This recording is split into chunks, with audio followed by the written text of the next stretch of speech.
This is the Bad Batch podcast on TV Podcast Industries. We're talking about Star Wars, The Bad Batch, Episode 7, Battle Scars. But Bracca, I'm your friend. Good soldiers, follow orders.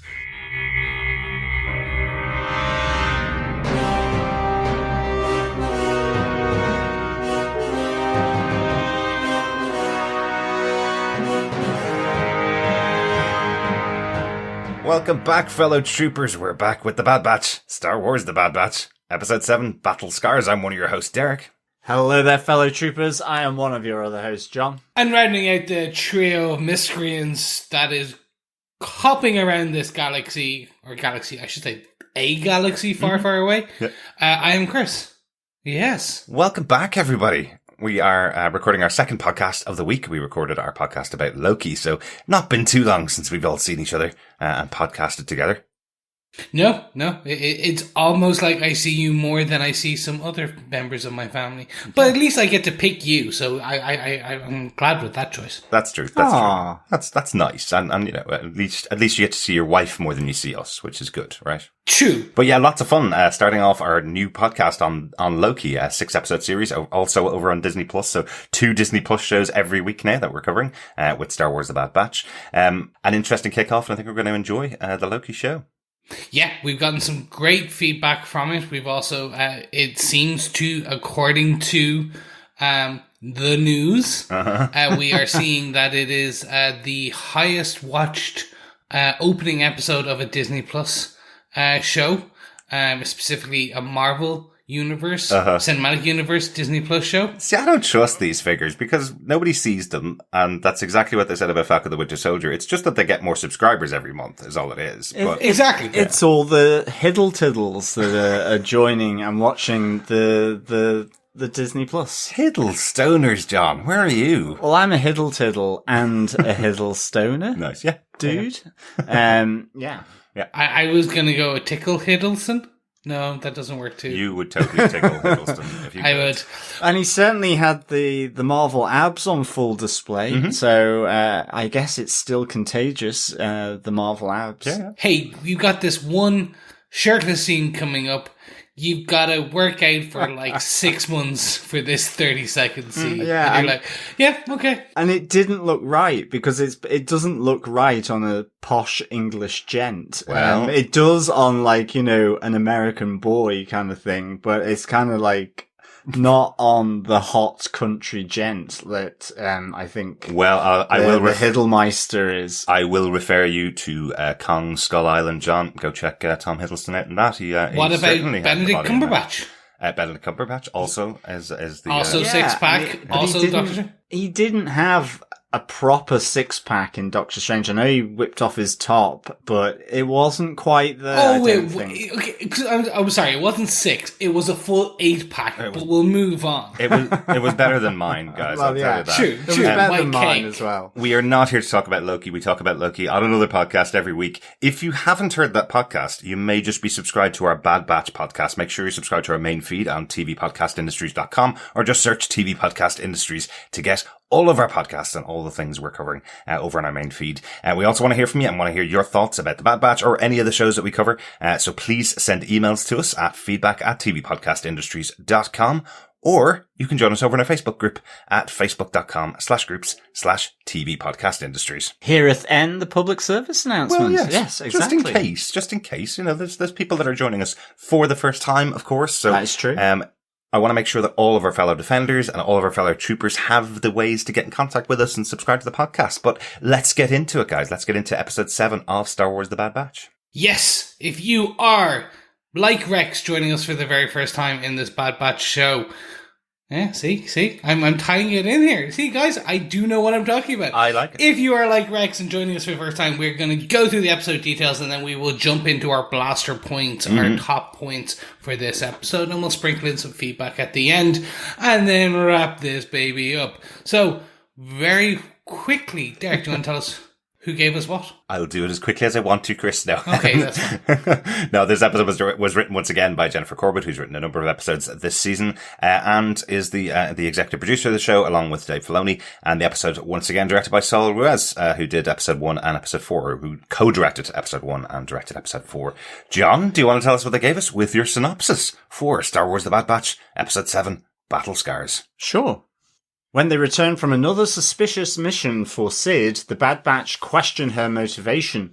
But while Sid is driven by money, she lets the team know how lucky they are that they remain hidden from the Empire and get paid work from her. Meanwhile, former Republic clone captain Rex has tracked down the Bad Batch with the help of the Martell sisters, who worked with the team on their previous mission. When Rex learns from Hunter that they all still have their inhibitor chips installed, he gets spooked and leads them to the junkyard planet of Bracca to get their chips removed. On their way to rendezvous with Rex on Bracca, Tech develops a sensor to locate the chips for removal. Avoiding the Scavenger Guild scouts, they make their way to an old Venter-class starship. But before Tech can remove Wrecker's chip, it activates, leading Wrecker to believe the whole team are traitors. Even with Omega's pleas, Wrecker can't be tamed. With great difficulty, the Bad Batch and Rex finally subdue the single-minded squad member and remove his inhibitor chip, followed by their own. With the inhibitor chips now removed, Captain Rex offers them a chance to work with him and the remnants of the Republic. Hunter is intrigued, but with the new responsibilities protecting Omega, he declines the offer. Rex leaves the Bad Batch behind as Hunter offers their services if Rex ever needs them. But as the now chipless team begin to depart Bracca, little do they know that they are being watched by the Guild.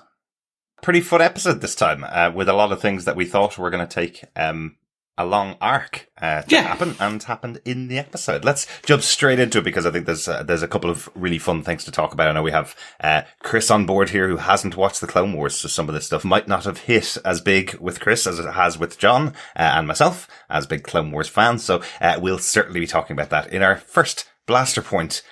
Captain Rex returns. So, following on from last week's adventure with the Martell sisters, we saw the shadowy figure at the end of the episode that the Martell sisters told that they knew where these clone troopers were, where the Bad Batch were. So it turns out they were talking to Captain Rex. We probably should have guessed that, since they've been on his trail. But it was quite difficult to tell who it was, because there was not many clues given. Yeah, it was cloaked. And I mean, even in Sid's bar with the cloak up, I could definitely tell it wasn't Ahsoka, but it could have been Saw Gerrera still. I know that was one of our theories. It could have been Ahsoka or Saw Gerrera.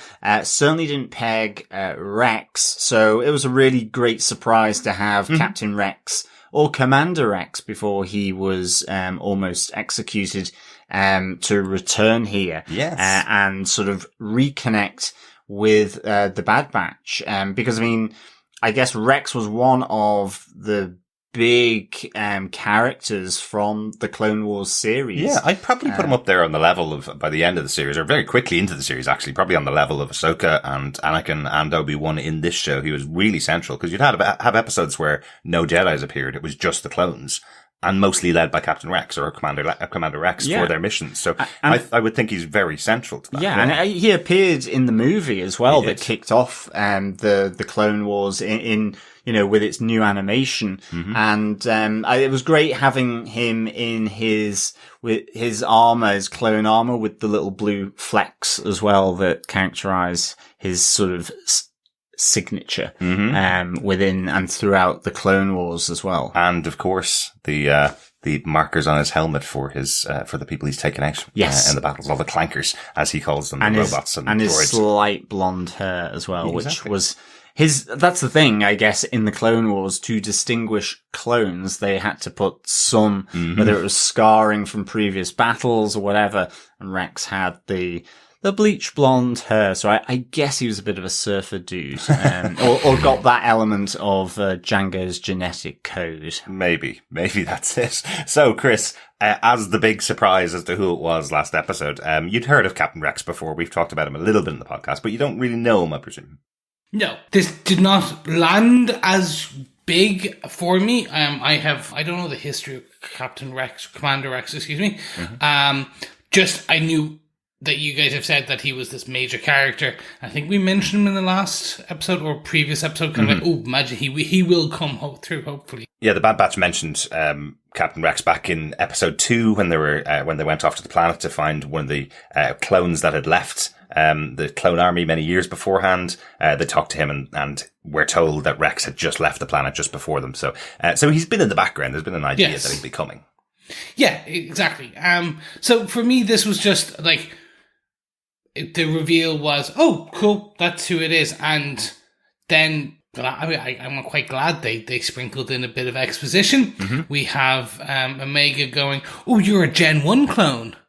And like, how do you know that? Through the lines on your face. It was like, they're called wrinkles. I love that. Yeah, that's a real kid thing to say. Are you 90? You look much older than my dad's. It wasn't a thud. And it wasn't an explosion, but it was just, oh, cool, okay, this is where we're going. Sure, okay. And I think that's kind of the interesting thing, that they did it so early, I think, but we can get into that later. Yeah. I suppose to give it some context for you, Chris, I know you've seen the prequel movies, yes, as well, but there's a moment when Order 66 is called, and Obi-Wan's clone that's right beside him is Cody. He's the one that's always been working for Obi-Wan, and he turns on Obi-Wan immediately and tries to shoot him and gets all of the rest of the stormtroopers to shoot him. Cody and Rex were both central clone troopers. The two of them work together all the time, and Rex works side by side with Ahsoka and Anakin Skywalker. The two of them would have been really close. So you follow very much Rex and Cody's story to the end point, which is Order 66, and you see that Rex doesn't execute Order 66 and Cody does. It's kind of no, he does, but he's able to kind of fight it off. So, I mean, it's interesting. He does mention here that, there are only very few clones that could resist it, but not necessarily for the full thing. So Rex does attack Ahsoka, but is able to warn her. Before, as he's fighting it off. But ultimately that treachery in the eyes of the Republic at that moment, he gets sentenced for execution. But that he manages to escape with the help of Ahsoka, of course. And of course, the interesting thing that we hear from Tech here is, there's not much about him because he's considered killed in action, and they fake their deaths because during the escape, the entire starship crashes into the planet, and both Ahsoka and Rex go their separate ways. So, there's some nice little tie-ins here to what happens in season 7 of the Clone Wars, but that's where he connects in with the inhibitor chips, and I think that's it's why he seems to get so spooked by the fact that they're all still remaining, is because he saw what happened to his own team, especially with Cody. I think he was also in his clone sort of team. He captained Cody, Echo, and Fives, and I think by the end of season 5, Fives it has been killed. He's dead. Spoilers, yeah. But the connection to the Bad Batch then is not just simply Echo, but he's prominent in that Bad Batch arc of that final season 7 of the Clone Wars, where they rescue Echo, who was also thought to be killed in action. But it is a successful mission to rescue him with Clone Force 99, which is the Bad Batch. Exactly. Nice. So there's some nice little tie-ins here to season 7, and just having Rex back is pretty cool. I really like him, and I really like how involved he is. I think the addition of him in here, and we'll get to the other point in a second, but the addition in here of him when this change is going to happen to Wrecker, it's coming from the opening of the episode. This chip's gonna go.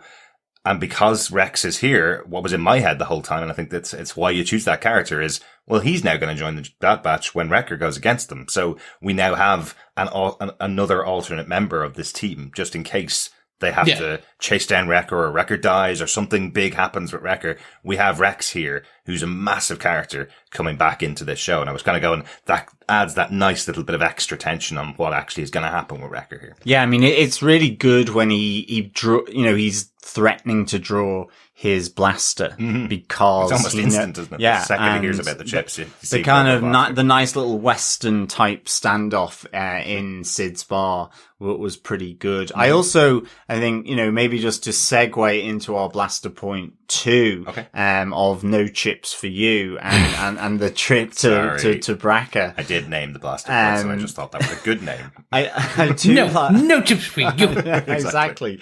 I do like the fact that he only knows how to get rid of the inhibitor chip because of how it was done to him. So ultimately takes the Bad Batch to the planet world Bracca, which is this junkyard world, in order so that they can access the medical deck of an old starship from the Republic era. Absolutely. So really, really good. And this is your one, Chris. So this is bringing in another universe into Star Wars. So do you recognize the planet Bracca? Is this the one from the video game, from Jedi Fallen Order, where Cal is working at the beginning? It is, yes. It's the whole scene opens with him working on this planet, effectively. So, so they're on exactly the same planet. Now remember, that video game is set just after Order 66 as well. So, Cal Kestis, who's the protagonist in that, won't come to this planet for a while yet. It's going to be another probably 6 or 7 years. But again, I love they're going to a planet like this. And this is a junker planet, effectively a planet that has all of these crashed, massive, starships effectively from the Republic. Very similar, and I think this is where they got the inspiration for the game. Really, is very similar to The Force Awakens, where what Rey is doing on her home planet is jumping in and out of crashed spaceships that are all around her. So very similar kind of planet. But I love this is like an entire planet covered like a junkyard. I think it's a cool location for what's going on. Yeah, you don't see much recycling going on, except for by the odd people. It just looks like a massive skip, but they must be sort of reusing it and melting down the parts like they were doing with the old droids. But it's just like all the rusting ships and that just look completely abandoned. It is literally a recycling planet. This is what the scavenger guild that you that we talked about in the synopsis. This group of people that are effectively scavenging anything they can, parts from all of the ships that have been crashed there. Remember the kind of thing that we always talk about with Star Wars, why we love Star Wars over other sci-fi shows is because it feels like a lived-in world. From the opening of A New Hope, you see these kind of junky ships, where their pilot, like Han Solo with the Millennium Falcon, going, "Oh, this is amazing," and then everybody else looks at it and goes, "That's a pile of crap," basically. The reason why that universe works is effectively, if you look at it all the way through from Phantom Menace, where you had the big shiny ships, all the way through to A New Hope, it's effectively everything is now built out of junk from across the galaxy. So a planet like this would be really important in the universe because they'd be taking apart these massively expensive ships from the central former government, effectively, and selling them off to pirates and to other travelers in space to build their own ships out of. So. Well, I must say, I loved the way the planet looked, actually. I thought some of the shots with all the junked starships it just looked amazing, and actually it felt quite epic, actually, them walking through. I thought so. A bit like in The Force Awakens, and also seeing Omega's sort of just wonder at the scale and the size of everything. I think it was really nicely done. I think this planet. It's a great reminder again that she's never been off Camino. So each planet that she goes to is really different for her, and this would be amazing. She's never seen ships of this size, let alone hundreds of them crashed on one planet or sitting on one planet together. I think it's a really good way of showing her wide-eyed innocence, I suppose. Yeah, and she very much is the proxy for the viewer in this. She's the proxy for me, which is, okay, yes, I have seen this type of planet in the video games, but that is literally about a 20-minute action scene and then you're off planet. Spoilers. But so yeah, this is cool. I did look at it and I was trying to see, and I'll have to go back and do a bit of a freeze frame. Actually, don't I say I'll have to go back? Someone on the internet will go back and do a freeze frame of all the different starships and look. I'm assuming there's probably Easter eggs in there. It's like, here's an X-wing, here's a Y-wing. Wait, maybe they're not even like the Naboo cruiser that's there, or there'll be little sprinklings in because it's Star Wars and it's like it's made by fans as much as for fans. Well, do you want a quick one? Also, all right, go on. Also connected to Jedi Fallen Order, the video game, the Venator class ship that they actually go into, where they do the work and take out the inhibitor chips. That's the same type of ship that Cal Kestis was flying over this particular planet when Order 66 was called. So potentially that is actually Cal Kestis' ship that crashed on the planet, which I just think is a nice little connection. Now, it may not be. It's a Venator class of ship, so there may be thousands of those that were built, but I like that it's the same class of ship that he was on. Yeah, no, that's cool. There you go. I'm all full of Easter eggs and little nods that I'm making up as I go. Well, the other one that we thought could possibly be something as well is that as they're making their way to the medical section of one of these Venator class ships, the tentacled creature living in all the junk that attacks Wrecker does have the tentacles at least, and looks kind of like the creature. A Dialga creature that was in the trash compactor of the Death Star in A New Hope. I thought so. Yeah, I thought that was the same kind of attack that was going on. You know, when you have them shooting lasers to stop the tentacles flying out, it really does feel like that moment with Luke Han and Leia in the it's a junk compactor. It's a junk and Chewbacca. Planet. I know everybody forgets Chewbacca in A New Hope and don't even give him a medal, but no, Chewbacca was there. And it's a junk planet, so it obviously feeds on junk. Otherwise, why would it have been in the Death Star trash compactor? Exactly. Much like me, feeding on junk. Well, we all have our Friday treats, Chris. We all have our Friday treats. Yeah. True. I love the little callback to Wrecker's one big pain point. He can't stand heights. I love that everybody else gets across the chasm, no problem at all, including Omega. And then he just stands there and goes, "I'm fine. I'm not going to cross this." And then tries to cross the chasm, I guess, directly above this creature and falls into it, of course. So he's never going to get over his fear of heights, is he? At some point, he'll have to overcome it. This is literally the third time he's had to deal with massive heights, and it's not going well for him. He keeps hitting his head or falling off. I think he's just me in an outfit, in a stormtrooper outfit or a clone trooper outfit. Never get over the heights problem. You think they just outfit him with a jetpack, much like his namesake? Wouldn't that be even worse than you're flying in the air with nothing to hold on to? I'm for all people scared of heights, I would be terrified of a jetpack. But Chris, we got what you were alluding to earlier on in the season, that there will be a moment where we'll have Wrecker versus the Bad Batch. Yes. That happens in this episode. What did you think of how they handled it in the episode? The battle, I suppose, between Wrecker and the Bad Batch in here. Okay. In terms of how they handled it, great. The placement in this episode, I'm very confused by that. Okay. My assumption was this was going to be, and I said it, I think, in the podcast and also off air to you guys, like, my assumption was this going to be like the mid-season finale episode or the end of season episode, where it's a bigger, more expansive, maybe 2-episode piece. And it's kind of like Wrecker is bad and like Omega has to save him and cuts through the inhibitor chip and yada, yada, yada.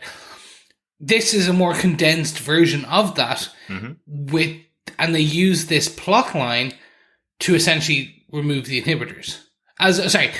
Not to remove them. They use it as that kind of, rather than them just going to the planet, getting on the ship, taking it out, wham bam done, they're off. Way. They use this as to expand out the episode. And it was done fine. It was fun to see Wrecker wreck. He wrecks the Bad Batch. Like, yes, he literally, he knocks them out. A fair whack. And they didn't do what I expected in that when he is standing over Omega, looming, and she's like, "Please don't do this." He continued. Yeah. Like, and he was going to do it if it was not for the disruptor, the stun shot that happens. If it wasn't for Rex being there. Yeah, exactly. That's interesting. Yeah. So, for any of our troopers who are joining us for the first time, haven't listened to any of our other podcasts, I do like a term to say, and it's an analogy in when it comes to TV, they zigged when I thought they would zag. I say it quite a lot. Quite a lot. I thought so much so it's almost a cliche. I thought we banned that cliches. at the end of Falcon the Winter Soldier. I thought we banned that phrase from the podcast. We banned it from Falcon and the Winter Soldier. But that was permanent ban. Permanent ban, Chris. Okay. But I really like this fight. I love the fight between the Bad Batch themselves, because I have to say, it's something you don't really talk about with animation. It's how the filmmaking is done. And I think the actual direction in this episode is really good. There's some really good lighting in it.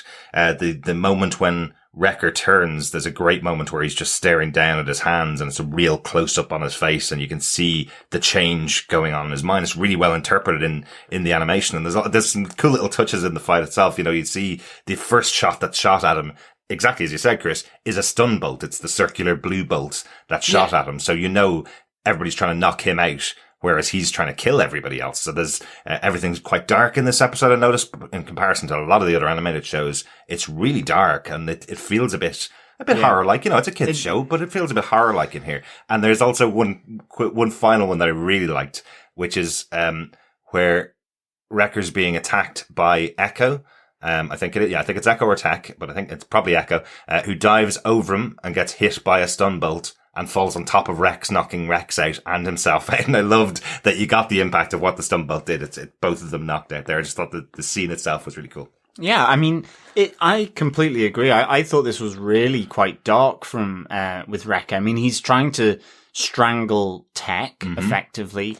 You know, he's on a mission, as you were saying, Chris. It's your traitors, and even with Omega, because she's aiding and abetting these traitorous troopers, then she's in for it as well. And you know, the dark corridors, the lighting, as you say, the close up on Wrecker's face is really reminiscent of horror, and even Omega's hide, you know, the switcheroo where you think she's in one place and she's in somewhere else. You know, it's classic horror action in a sense. And I thought it was done really, really well. They even had your favorite horror thing in there, John. Were you wincing a couple of times when we had Hunter versus Wrecker knife?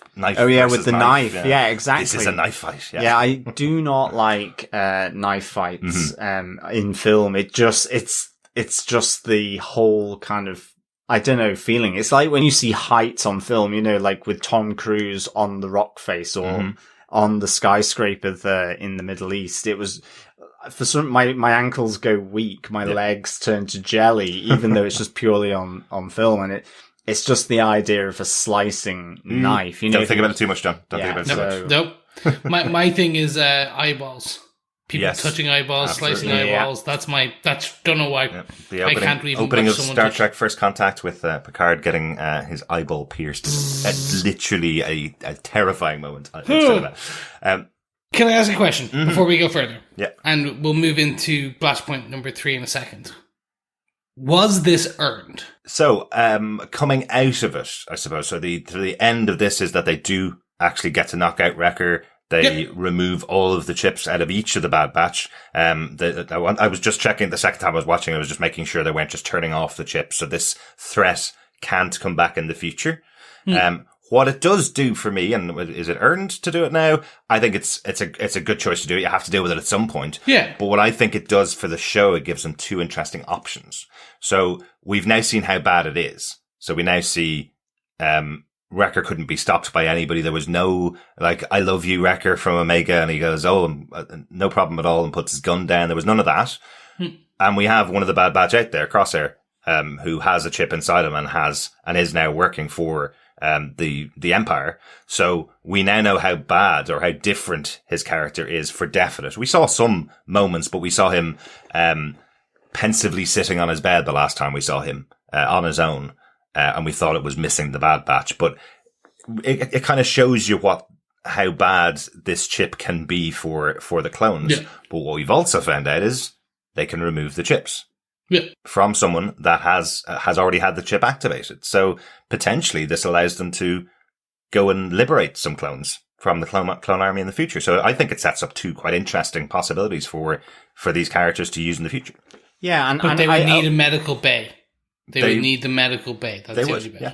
And I think as well, because we were anticipating this, because it was being signalled with Wrecker banging his head and having the headaches, and certainly from the last episode, I think actually it's good to get it out of the way, because actually, when you look at the last 7 episodes, there are actually now a whole range of layers that are now in this series, whether it's with Fennec Shand and her going after them and who might be doing that, their relationship with Sid. There's Camino, which Rex mentions, do you want to get it taken out here to Tech, or do you want to go to this Camino? Doesn't look like a very sanitary environment. Exactly. You've got Camino and who Omega is. You've now got Rex brought in, possibly with Saw Gerrera, and the nascent, rebellion, but maybe not. So there's a lot of different layers, I think, that have kind of been pulled in over the course of the last, say, 2 or 3 episodes. Even with Caleb in the first episode, and the possibility of that connection to Rebels. So, who knows if he will feature again? Maybe it was just the nice little Easter egg, but nonetheless. They mentioned him here again, in that conversation between Rex and Hunter. We hear him go, at least allow the Padawan to escape when everything went bad and everybody turned on the Jedi. The Jedi died, but the Padawan's gone, and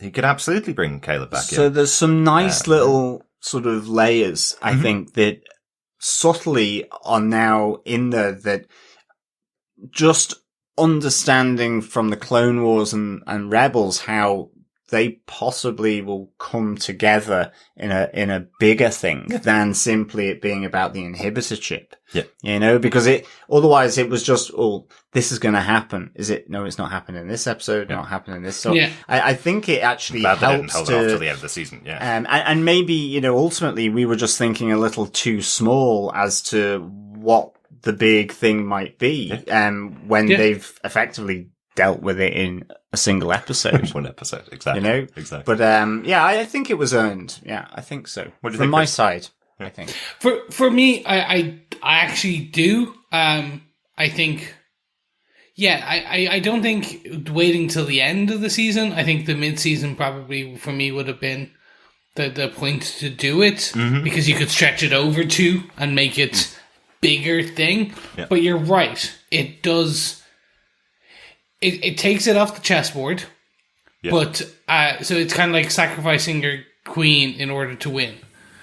So like they're sacrificing, no, not their queen, but they're sacrificing a plot point now in order to open up and expand the universe. And at the same point, it is a bit of a misdirection, because it was building to a bit of, oh my god, this is going to be a thing. And now I am wondering, and I'm more intrigued to know, okay, where are they going with this? Yeah. What is the, outside of Tarkin being the big bad, we don't know what outside of escape from, like, go on the run. That's, okay, I get that being kind of one part, but we still don't know what the big kind of next steps are. So I think that would be interesting. Yeah. And I think, as you say, if there is still some mileage with the inhibitor, it's probably more sort of tense, more dramatic with Crosshair, because they have to go back to the wolf slur that is Camino in order to effectively rescue him against his will. And interestingly, he might not respond in the same way as Wrecker, ultimately. But do they want to? That's even like, will they want to even try? Yeah, his free will might still be, a trooper always follows out orders. Maybe. Let's get on to our final blaster point, just because it's a good close out of the episode, and I like this moment. And this is the one that surprised me. they found Rex, who is, again, as I mentioned, he is this central character for the Clone Wars. They all know him really well, and he's out on his own in the galaxy, and Rex goes, do you want to join in the rebellion? And they go, no, we've got a kid now. I know. We have new responsibilities. We need to protect her. And then Hunter says the kind of odd thing of, I need to do what's best for my crew, and gets the response from Rex saying, well, what's that? Because I haven't figured it out yet. But I know it's not going into another fight again.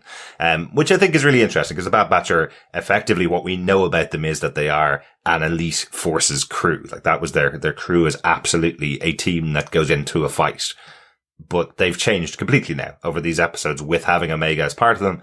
They're now there to protect her, and that's their fundamental piece. It means they have to do a few jobs, for Sid to get the money and make sure they're all paid up and taken care of, then fine. But they have changed from wanting to go into another battle, which I think is a pretty significant change in 7 episodes, right?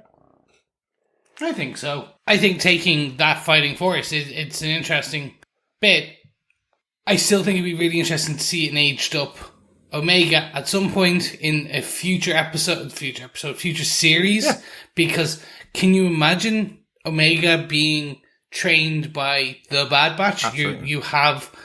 She will become the best of all of them. Best babysitters ever. Remember, it's kind of like the Babysitter Club on steroids. Absolutely. Remember, we do still have an Ahsoka TV show. We've just seen Rex in this show. Very likely, Ahsoka's going to cross paths with this team in the future. So you never know. Live action version of Omega at some point in the future could be coming as well. Oh, that'd be cool. I do think it'd be really cool.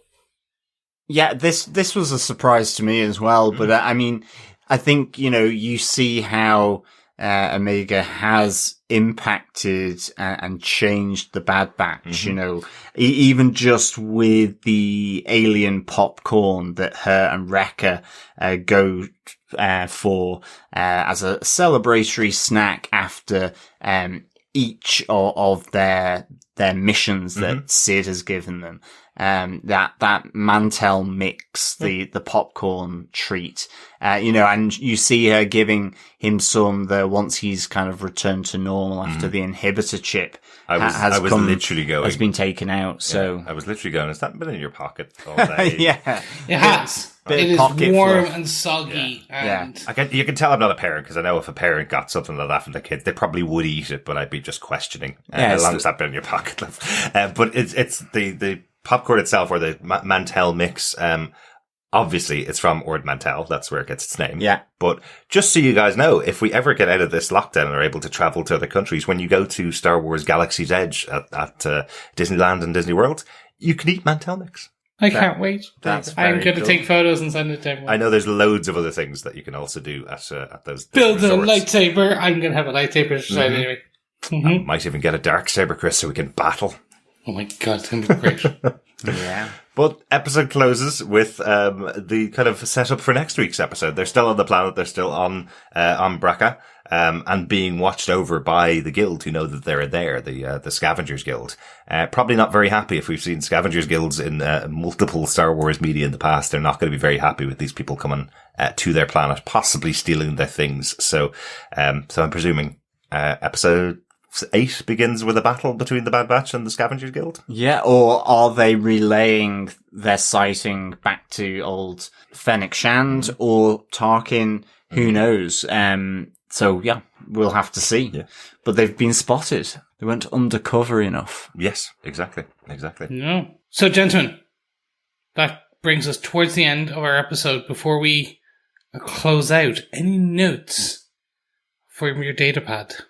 I think I got most of my notes, but just to mention as we went through the conversation, I've completely forgot that there's a hashtag for Star Wars The Bad Batch from episode 1 that we haven't even mentioned on the podcast. My apologies. Of course they're called hashtag Dad Batch because they're taking care of Omega. Yeah? Very good. It's a pretty good one. I don't know why we haven't mentioned it on the podcast, but yes, Dad Batch. Dad Batch. Now I just want to see them. Do you remember 3 men and a little lady? Mm-hmm. Or 3 men and a baby? I just want to see the Bad Batch in that pose from all those movie photos. There you go. Movie posters. That would be amazing. That would be very cool. Yes. That would be very cool. And then, of course, Hunter would have Tom Selleck's mustache. Of course. Yes, Of course. definitely. The only other note was just Sid's sort of derogatory nickname for Tech, which is Goggles. I like that. Which I quite liked. I do like Sid, and again, it's just having Sid there just at the start, very quickly, the exasperation when she sees that another clone has arrived as well, was kind of on point for the character. So this is a nice little addition. Oh, great. Another clone. She's a great addition to the Star Wars galaxy. She really is. So we were wondering about the impact on her last week after the Bad Batch didn't carry out their mission.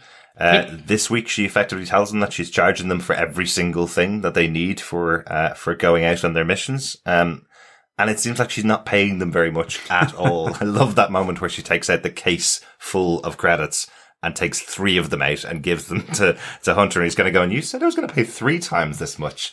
Oh, no. The job paid that much to me. This is your cut. I love that moment because you're wondering, is she completely taking advantage of the Bad Batch here? They've never been paid for any work at all, so they have no concept of payment, effectively. So is she just literally kind of going, I'm onto a really good deal here. I know they may have messed up last mission, so now I'm charging them for food, I'm charging them for the lodgings, I'm charging them for bullets for their guns, everything.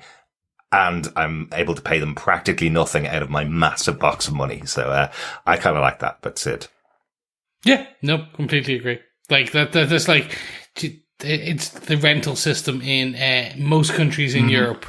It's just like, we'll take a small thing and we're going to charge you everything for it. Yeah. So then, Derek, what did you think of episode 7, Battle Scars? I loved this episode, probably because of my attachment with Rex. I love the character in Clone Wars. You get to really like him over the years there, and I'm hoping that he comes across well enough. You know who he is. He's a clone that's been around for a long time, so you don't really need to know too much more about him to enjoy his appearance in the episode.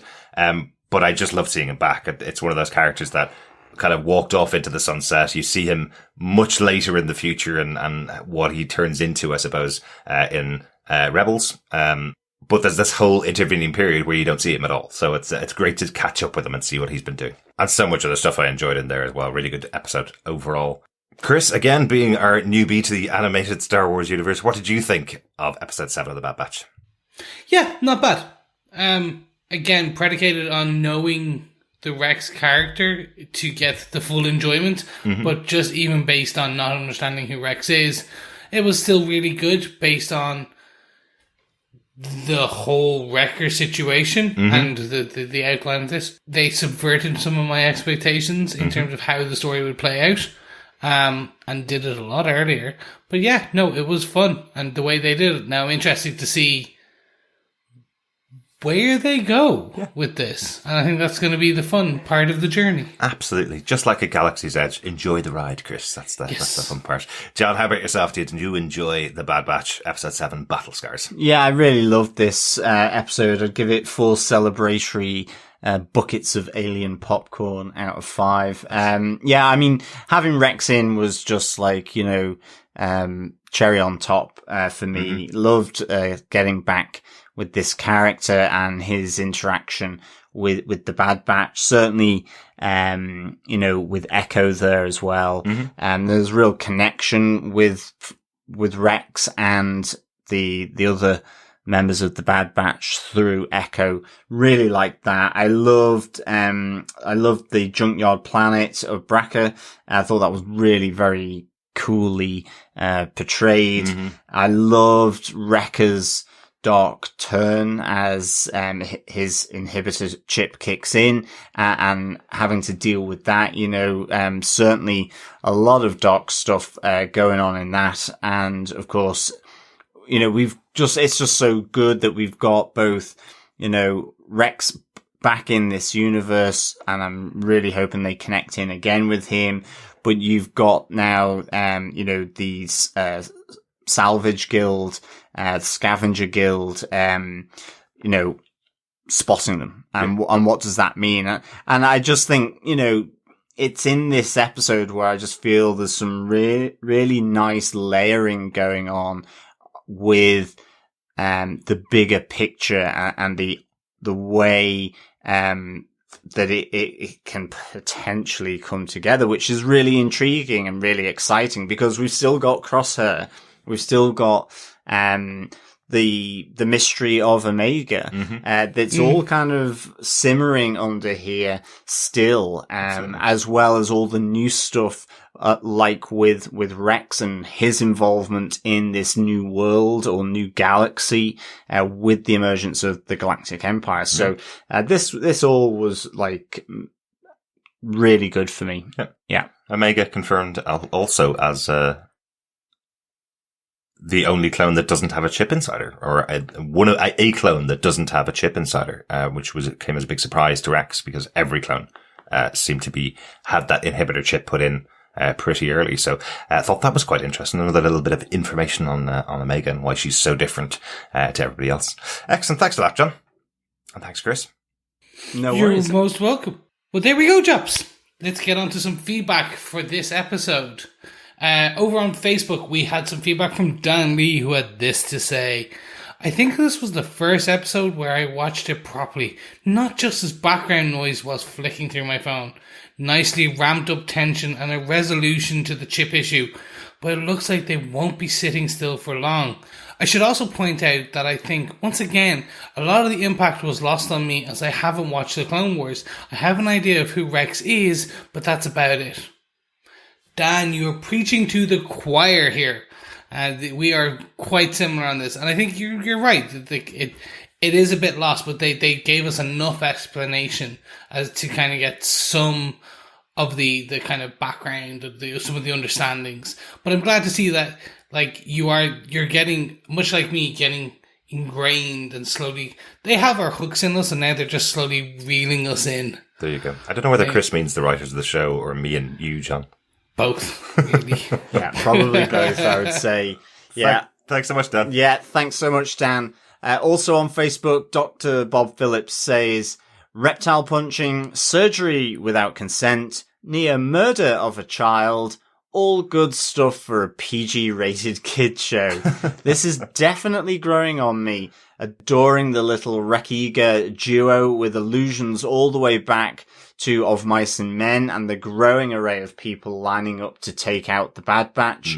What we can't work out, though, is why the Bad Batch keep wearing their helmets while Omega is wandering around without even a bonnet on. Can't be for atmosphere protection or comms. So is it really just fashion? I guess it's protection.